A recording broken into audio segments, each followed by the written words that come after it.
Yellowstone National Park has a hidden danger. It's a super massive volcano, and it's due to erupt.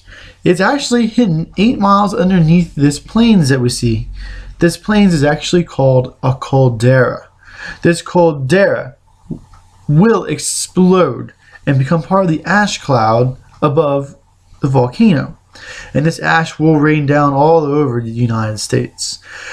These calderas are formed after the volcano is erupted and magma seeps through the surface of the crust. It's actually very rich farm ground, but this farm ground does present a problem the next time the volcano erupts. The lava flows can be huge when they do erupt, and when they come through, it puts up miles of lava. These lava flows can be seen throughout Yellowstone National Park today. We just look around and you can see it. The past history of these volcanoes shows us that the volcano is moving. 16.1 million years ago is when the first part of the volcano was registered to be erupting, and it's been crawling towards Canada ever since. And when it does explode for the next time, which we're probably about due for right now, it will definitely change the landscape of the United States. When this volcano erupts, it will spread ash all over the United States. Most likely, most of the farm ground in the central part of America will not be used after it's been exploded.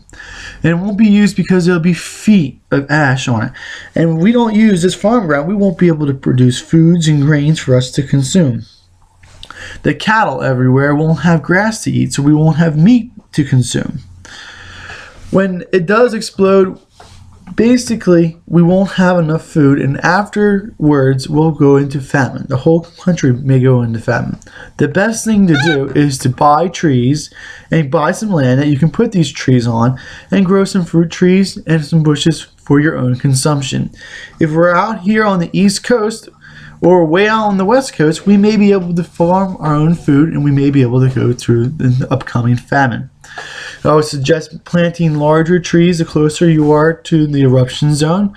If you buy a blueberry bush and it's covered in 3 feet of ash, you won't be able to pick any berries. Whereas if it's covered in 3 feet of ash and you have an apple tree, it may be able to withstand it a little bit more.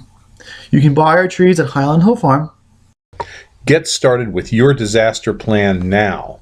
And part of that plan can include planting trees and shrubs and fruits and vegetables that can help your family survive when the great caldera at Yellowstone erupts. This video is brought to you by Highland Hill Farm.